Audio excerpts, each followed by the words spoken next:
Rasa tak terbalas episode 68. Farah terkejut mendengarnya, matanya membelalak sedikit. "Jadi, Anda istri dari saudara Hendra?" tanya Farah dengan ragu. Sarmila tersenyum ramah dan mengangguk, "Ya, Nona Farah." Farah menatapnya sejenak, berusaha menenangkan dirinya sebelum akhirnya menarik napas panjang. "Ah, saya mengerti." Sarmila melirik ke dalam rumah dan berkata, "Aku rasa Lorena akan segera kembali. Kenapa tidak masuk dan menunggu di dalam saja?"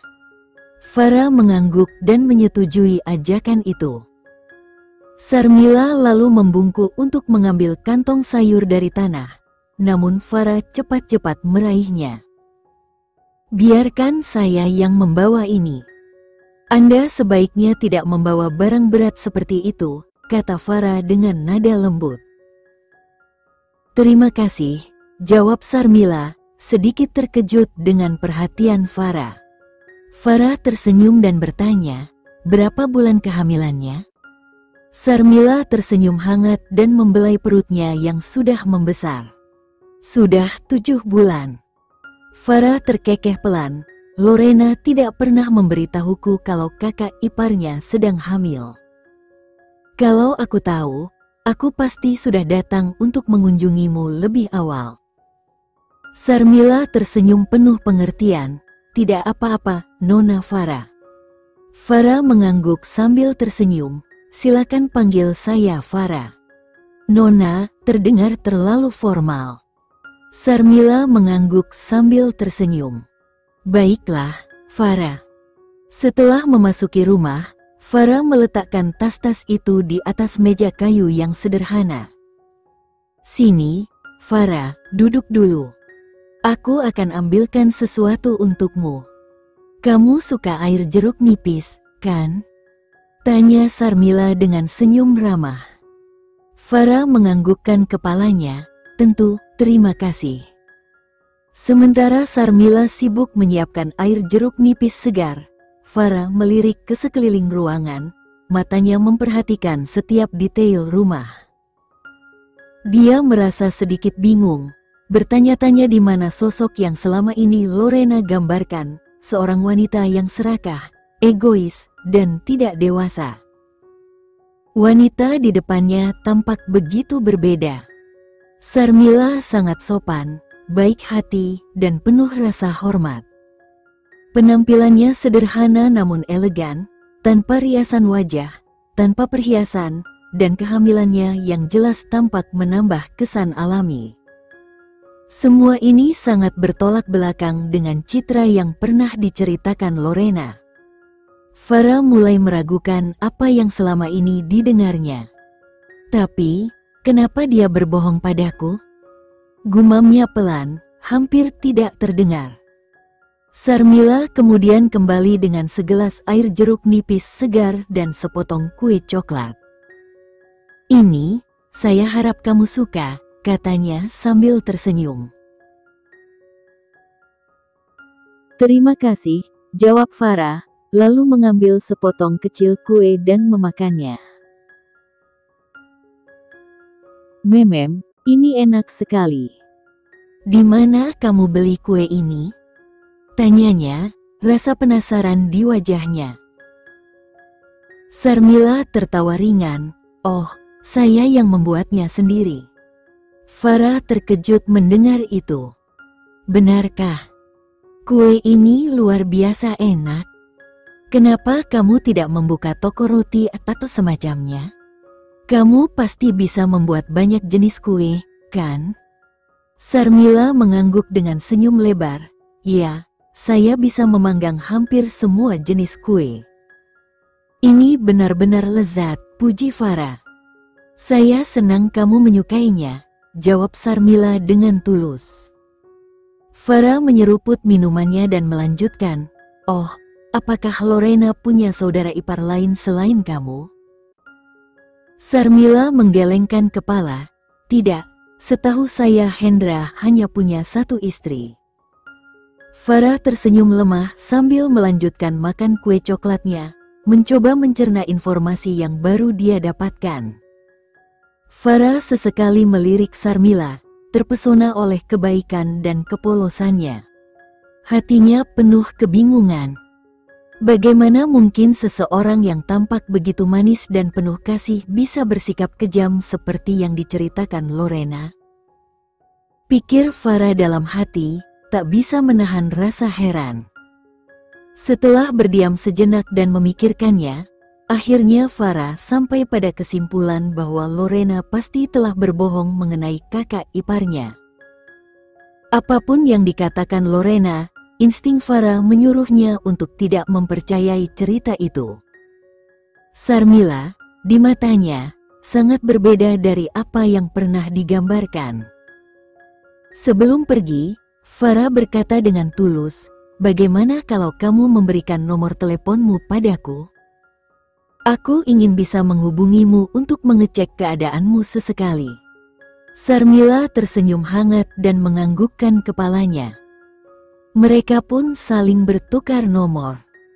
Setelah itu, Farah pun berpamitan dan meninggalkan rumah tersebut, masih memikirkan segala yang baru saja terjadi. Setelah Farah masuk ke mobil, pikirannya masih penuh dengan kebingungan. Melihat raut wajahnya, Yuda meletakkan tangan lembut di bahunya dan bertanya, "Farah, kamu baik-baik saja?" Farah tidak langsung menjawab. Sebaliknya, dia melingkarkan tangannya di pinggang Yuda, bersandar di dadanya, dan berbisik pelan, "Aku pikir kau benar tentang Lorena." Yuda mengerutkan kening. "Apa maksudmu?" Farah menarik napas dalam-dalam sebelum menjelaskan. Dia menceritakan bagaimana Lorena menggambarkan kakak iparnya dengan buruk, dan betapa berbedanya kenyataan yang baru saja dia lihat. "Jauhi Lorena," kata Yuda dengan nada tegas, namun tetap lembut. Farah hanya menganggukkan kepala sambil terus bersandar di dada pria itu. Yuda menghela napas dan berkata, "Dengarkan aku, sayang. Aku tahu Lorena adalah sahabatmu, dan kau peduli padanya. Tapi apakah kau benar-benar percaya dia merasakan hal yang sama terhadapmu? Kalau dia memang peduli, dia tidak akan berbohong padamu. Tidak tentang panggilan video itu, dan tentu tidak tentang kakak iparnya. Dia mengarang cerita itu untuk mendapatkan simpatimu." Dia menatap Farah dengan lembut namun serius. "Kau harus memahami siapa yang benar-benar tulus padamu." Farah mengangguk pelan, matanya sedikit berkaca-kaca. Tetapi dia tahu Yuda berkata dengan niat terbaik. "Aku mengerti," gumamnya pelan, mencoba menerima kenyataan yang baru ia sadari.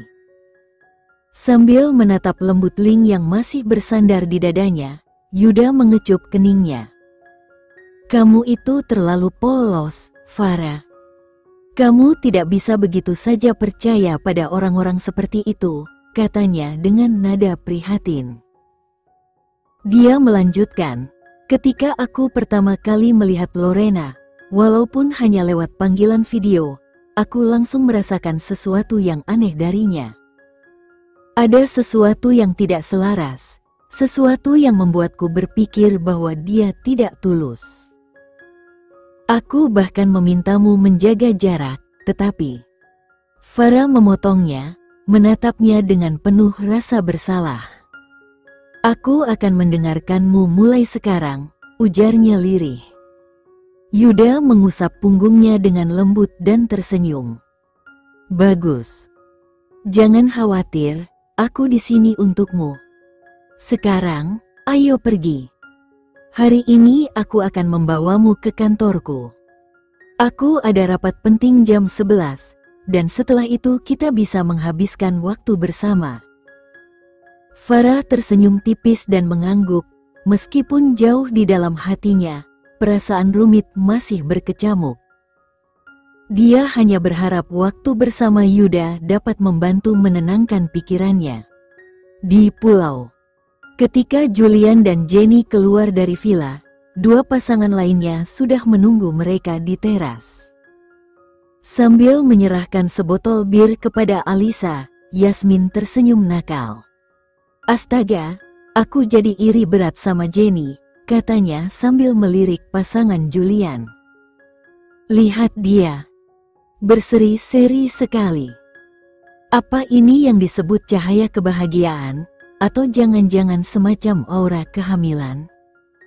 Alisa tertawa kecil sambil membuka tutup botolnya.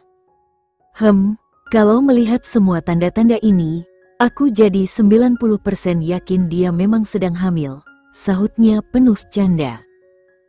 Jenny yang mendengar percakapan itu hanya mengangkat alisnya, tersenyum samar tanpa memberi jawaban. Sementara Julian memandanginya dengan tatapan melindungi, seakan ingin memastikan tidak ada yang mengganggunya terlalu jauh. Di tepi pantai, kelompok itu menikmati angin laut yang segar sambil bercanda. Yasmin menunjuk ke arah Bima dan Nico yang diam-diam memperhatikan Jenny, lalu menepuk dahinya dengan dramatis. Lihat itu. Mereka menatap Jenny terang-terangan di depan hidung kita, katanya dengan nada pura-pura kesal. Alisa tertawa kecil, bergabung dalam lelucon. Lupakan mereka, bahkan aku pun kesulitan mengalihkan pandangan darinya. Jenny memang bersinar hari ini. Julian, yang jelas-jelas merasa terganggu, segera merespons. Dengan hati-hati memposisikan Jenny di bawah naungan pohon, dia berkata, anginnya kencang sekali. Kita harus lebih hati-hati. Jenny mendesah dan menatap Julian. Bisakah kamu berhenti terlalu khawatir dan mulai menikmati hari ini? Saat itu, Bima bercanda sambil mengangkat ibu jarinya ke arah Ming. Jenny, kau benar-benar terlihat memukau hari ini. Nico menimpali sambil mengangguk setuju. Benar sekali, kau luar biasa. Terima kasih, teman-teman, jawab Jenny dengan senyuman kecil. Julian langsung memotong, menatap tajam kedua pria itu. Jauhkan pandangan kalian dari istriku, katanya dengan nada penuh peringatan. Namun, Nico dan Bima hanya tertawa, tidak terganggu sama sekali. Maaf, tapi dia memang terlalu memukau untuk diabaikan, kata Bima sambil tersenyum jahil. Sudah, Julian. Jangan membuat suasana jadi canggung, kata Jenny sambil menahan tawa. Yasmin menyeringai, menimpali, gadis kecil ini benar-benar menarik perhatian semua orang. Jenny tertawa kecil. Sudahlah, berhenti bercanda. Jadi, apa rencana kita sekarang? Tanyanya, mengalihkan pembicaraan. Ayo kita jelajahi pulau ini, usul Julian, mencoba mengganti suasana. Bagus sekali, kata Alisa. Kemudian kita bisa berenang sebentar di pantai, tambah Bima. Jenny menyambut ide itu dengan semangat. Setuju. Ayo kita mulai, katanya sambil menggandeng tangan Alisa dan Yasmin. Sambil berjalan, Alisa berbisik pada Jenny, jangan terlalu cepat atau terlalu banyak bergerak, oke? Jenny mengangguk dengan senyum hangat. Oke, aku akan hati-hati, balasnya. Saat gadis-gadis itu mulai berjalan lebih dulu, para pria yang tertinggal di belakang hanya bisa saling pandang sambil menghela napas.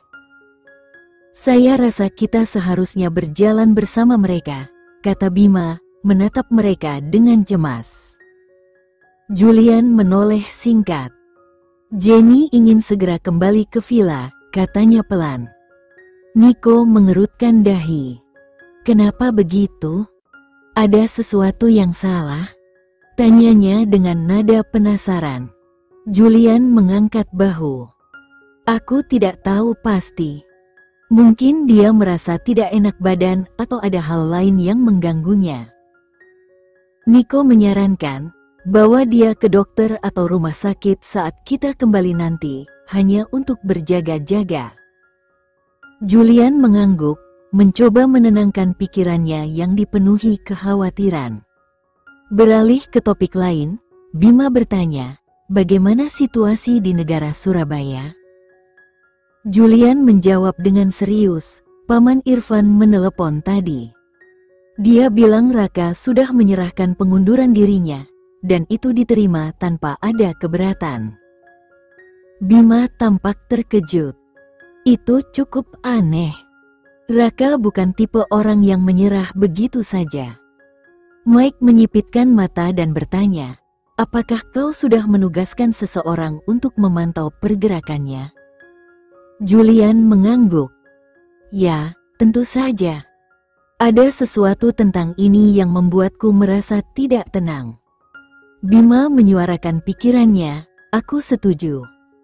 Sepertinya menyingkirkan dia dari posisinya tidak akan sesederhana itu. Niko menambahkan, bagaimana dengan Argo? Apakah dia sedang diawasi? Julian mengonfirmasi, Robi sedang memantau Argo. Dia baru saja melaporkan bahwa sejauh ini, gerakannya masih normal. Niko menghela napas panjang. Dengan semua kericuhan yang terjadi di negara Surabaya, kurasa kita harus segera kembali. Kehadiran kita mungkin sangat diperlukan. Bima mengangguk setuju. Mari kita persingkat liburan ini menjadi 3 hari saja. Setelah urusan di sana selesai, kita bisa merencanakan liburan panjang di lain waktu. Julian setuju dan berkata, aku akan meminta Rafael untuk mengatur semuanya. Kita harus siap kapan saja. Julian berlari menuju suara Jenny yang memanggilnya dari kejauhan, meninggalkan rekan-rekannya yang masih berbicara di belakang. Apakah menurutmu kita akan menjadi seperti dia setelah menikah? Tanya Nicole sambil menatap Julian dan Jenny dengan senyum kecil di wajahnya. Bima tertawa pelan. Tidak mungkin. Kau tidak tahu seberapa besar Julian mencintai istrinya. Tidak ada yang bisa menyaingi itu. Niko, yang mendengarkan dengan penuh rasa ingin tahu, mengangkat alisnya. Julian menyukai seseorang saat kuliah, bukan? Kudengar dia benar-benar tergila-gila padanya. Tapi kemudian, tiba-tiba dia menikahi Jenny. Apa yang sebenarnya terjadi? Bima terkekeh, terlihat seperti seseorang yang memegang rahasia besar. Kau tidak tahu, ya? Niko mengerutkan kening. Tahu apa? Bima tersenyum penuh arti sebelum menjawab, gadis yang Julian sukai di kampus itu adalah Jenny. Sejak awal, dia hanya mencintai Ming. Tidak ada orang lain. Niko terlihat sangat terkejut. Tunggu sebentar. Jadi maksudmu Julian hanya pernah mencintai Jenny? Itu luar biasa. Niko menambahkan dengan bingung, tapi bukankah mereka menikah mendadak? Tidak pernah terdengar mereka berpacaran sebelum menikah, kan? Bima tertawa kecil dan menepuk bahu Mike. Itu cerita yang panjang. Aku akan menceritakannya nanti kalau kita punya waktu. Dia melingkarkan lengannya di bahu Niko, memberi isyarat pada Niko untuk ikut serta. Sekarang, ayo pergi. Pacar kita pasti sudah menunggu. Jangan membuat mereka menunggu lebih lama, atau kita tidak akan mendengar akhirnya. Mereka berjalan bersama menuju gadis-gadis yang sedang menunggu mereka. Tawa kecil dan percakapan ringan mengiringi langkah mereka. Sementara itu, di kejauhan, Julian dengan sabar mendengarkan penemuan menarik Jenny. Senyumnya menunjukkan rasa cinta dan perhatian yang tulus. Sekian dulu ya video kali ini. Kita lanjutkan lagi videonya di lain waktu.